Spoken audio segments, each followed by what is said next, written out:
Kristaps Porzingis Anthony J. Causi In a lot of ways, it has been good, very good, to be Kristaps Porzingis these past 2 years, despite all the losses he has endured, despite getting an up-close look at what New York-style chaos can be, despite not exactly having the kind of player-coach relationship with Jeff Hornacek that, say, Matt Saracen had with Coach Taylor on Friday Night Lights. Think of where this all started, with that crying kid on draft night, which seemed to represent the majority opinion of Knicks fans, when Phil Jackson made Porzingis the number 4 pick in the 2015 draft.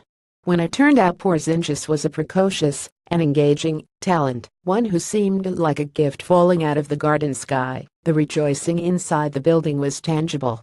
Porzingis wasn't perfect by any definition, he got hurt a lot, hit the rookie wall, but then the bar has been lowered pretty profoundly at Penn Plaza.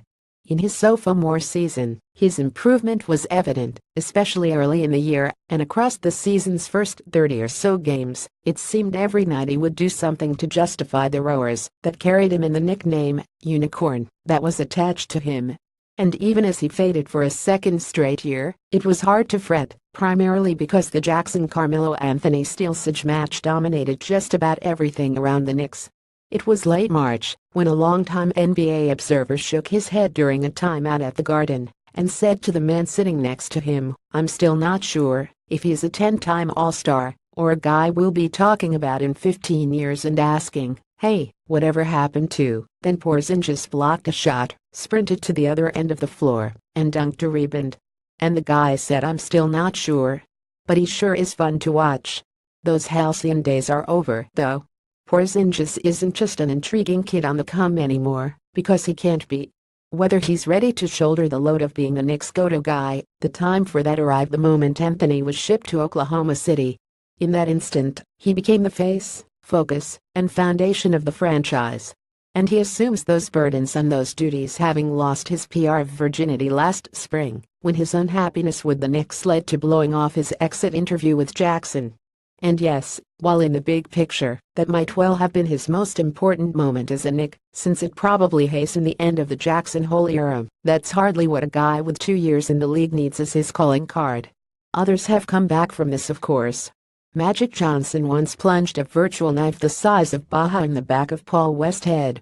Jason Kidd has more coaches' scalps in his den than Ernest Hemingway did safari trophies in his house in Key West.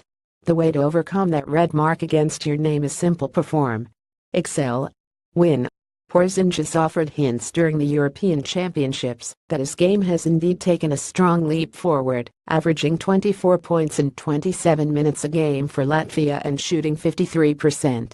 Those are exactly the kind of numbers that ought to make Knicks fans eager for the start of a season that otherwise offers little reason for much optimism or hope. A significant part of the Porzingis plan falls on the shoulders of Hornacek, of course, and if that makes old school fans uncomfortable, well, the NBA hasn't been a my way or the highway haven for coaches in forever, certainly not for coaches like Hornacek, who don't have anywhere near the capital or collateral to alienate at random their most important players. But Hornacek is a smart guy. Surely he understands that.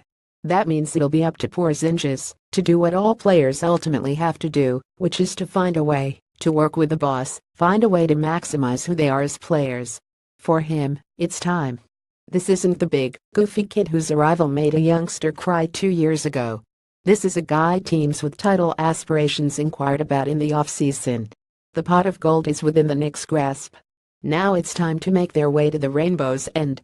That's the Porzingis plan, starting the moment media day ends Monday.